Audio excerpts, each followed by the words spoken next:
Pan India సినిమాలు భారీ కలెక్షన్లు సాధిస్తున్నాయి. కానీ అవి ప్రేక్షకులకు ఎంత దగ్గరగా ఉన్నాయి? ఎన్టీఆర్, చిరంజీవి లాంటి నటుల సినిమాలతో పోల్చితే ఈ విషయం స్పష్టమవుతుంది. ఎర్రచందనం స్మగ్లింగ్ నీకేం తెలుసు అని పుష్ప సినిమా చూసిన ప్రేక్షకుడిని అడిగితే, కల్కి సినిమా స్టోరీ లైన్ ఏమిటంటే, ఆ సినిమా చూసిన వారిలో ఎంతమంది ప్రేక్షకులు టక్కున చెప్పగలరు? ఆర్ఆర్ సినిమా సన్నివేశాలకు మన ఇంటి చుట్టుపక్కల పరిస్థితులకు ఏమన్నా సంబంధం? దేవర మూవీలో హీరోని చూస్తూ అతనితో మనకు తెలిసిన వారిని ఎవరినైనా పోల్చుకోగలమా? హిట్ మూడ చూపించిన డార్క్ వెబ్ గురించి తెలియడం అటుంటి అసలు ఆ పదం మనలో ఎందరు విని ఉంటాం? చత్తి ఎవన్ని ఎందుకు బాస్? ఆ సినిమాలోని జనం జేబులు కొల్లగొట్టి మనకు కలెక్షన్ల మూటలు కొట్టి పని ఎట్టి ఆ పదాక్షన్ల మూటలు కొట్టుకొచ్చాయి కదా, అది చాలు అంటోంది టాలీవుడ్. పాన్ ఇండియా పేరుతో ప్రజలకు పరిచయం లేని, సంబంధం లేని, అక్కర్లేని రంగుల హంగుల విచిత్రాల్ని కళ్ల ముందుకు తెస్తోంది. అయితేనేం అవి హిట్ అవడం లేదా అంటే అవుతున్నాయి. బ్రహ్మాండంగా కలెక్షన్లు తెస్తున్నాయి. కానీ అదొక్కటే చాలా? ఏమీ అర్థం కాకపోయినా జురాసిక్ పార్క్, అవతార్ వగైరా చిత్రాలు మన దగ్గర కూడా భారీ కలెక్షన్లు కురిపించాయి. అంత మాత్రాన అలాంటివి మనము తీయాలని అనుకుంటామా? విదేశీ చిత్రాలకు ఇక్కడి మనుషులతో పనిలేదు, అవసరం లేదు కానే పరిచితోటి మైచం వారి కొడు జన్మత్ ఏమిటి వారి కాబట్టి జనం చూస్తున్నారో మేం తీస్తున్నాం అనేది ప్రాంతీయ సినిమాల వరకు సరైన విధానం కాదు. హీరోయిన్ కి బెదిరింపులు. పెద్ద ఎన్టీఆర్ తరం చూస్తే నాటి హీరోలు ఎన్ని రకాల సినిమాలు చూపించారు. దైవ భక్తి నుంచి దేశభక్తి దాకా బోధించేవి.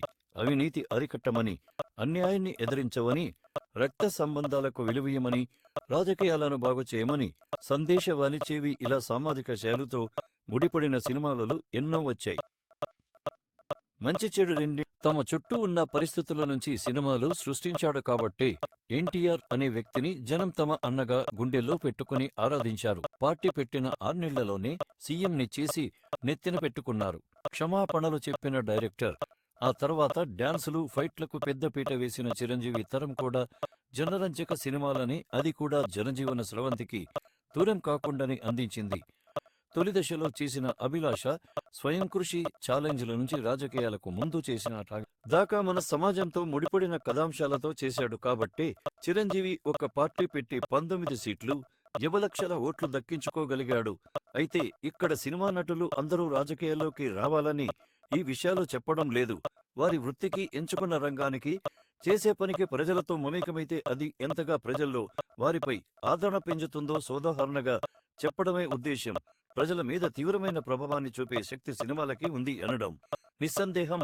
అలాంటి సినిమాలను ప్రజల దైనందిన జీవితాలకు ఏమాత్రం సంబంధం లేకుండా తెరకెక్కించడం అంటే వారి జేబులు కొల్లగొట్టడంతో తప్ప వారి కష్టనష్టాలతో తమకేమీ సంబంధం లేదని నిస్సిగ్గుగా తేల్చి చెప్పడమే. అంటే జనం కోసం సినిమా తీసి మమ్మల్ని డబ్బులు పోగొట్టుకోమంటావా అని, నిర్మాతలు ఫ్లాప్ సినిమాలతో ఫ్యాన్స్ ని దూరం చేసుకోమంటావా అని ప్రశ్నించే హీరోలు ఉంటారు. అయితే సందేశాత్మక చిత్రాల కలెక్షన్లు రావనేది అర్ధసత్యం మాత్రమే. వాటిలోనూ హిట్స్ ఫ్లాప్స్ అవుతుంటాయి. గేమ్ చేంజర్ లాగా అవాస్తవిక చిత్రణతో తీస్తే ఫ్లాప్లు, అదే కోట్ లాగా అవాస్తవ పరిస్థితులకు అద్దం పడితే కలెక్షన్లు వస్తాయని తెలుస్తూనే ఉంది. అలాగని భారీ చిత్రాలు, కాల్పనిక కథాంశాలు వద్దనడం లేదు. అవి కూడా తీయవచ్చు. సదరు గ్రాఫిక్ ఆధారిత చిత్రాలతో అంతర్జాతీయంగా మన సినిమాల పేరు, ప్రతిష్టలు పెంచవచ్చు. కానీ అవి మాత్రమే తీయాలని అనుకోకూడదు. ప్రజలతో సంబంధం ఉన్నవి కూడా తీయాలి. వారి కష్టనష్టాలకు ఊరటనిచ్చేవి, వారి రేపటికి బాటలు పరిచేవి, వారి బాగుకి దిక్సూచిగా నిలిచేవి కూడా చేయాలి. కనీసం 2 ఏళ్లకు ఒకటైనా లో బడ్జెట్లో అయినా సామాజిక అంశాలతో సినిమా చేస్తామని పెద్ద హీరోలు తమకు తాము మాట ఇచ్చుకోవాలి. తమకెన్నో ఇచ్చిన సమాజ రుణం తీర్చుకోవాలి. అలా కాదు, అవన్నీ చిన్న హీరోలకు వదిలేస్తాం, మేం మాత్రం ఇలాగే వీడియో గేమ్స్ తరహా చిత్రాలు చేసుకుంటూ ప్రజల కళ్ళు విప్పార్చుకునేలా చేస్తూ అంటే ఖచ్చితంగా అప్పుడు పెద్ద హీరోల దగ్గర డబ్బులు ఉండొచ్చు, పేరు ప్రఖ్యాతులు ఉండొచ్చు, కానీ ప్రజల గుండెల్లో స్థానం ఉండదు. అలా లేనప్పుడు పేరుకి పెద్ద హీరో అయినా చివరకు జీరోగానే మిగులుతాడు. చివరగా పాన్ ఇండియా సినిమాలు కలెక్షన్లతో విజయం సాధించిన ప్రేక్షకులతో అనుసంధానం, సామాజిక బాధ్యత కలిగిన కథలు, మరింత ప్రభావవంతం, మంచి సినిమాలను తీయవచ్చు. చివరన తీయవచ్చుగా పాడుకోవడం ద్వారా మంచి సినిమాలను తీయవచ్చు. ప్రాంతీయ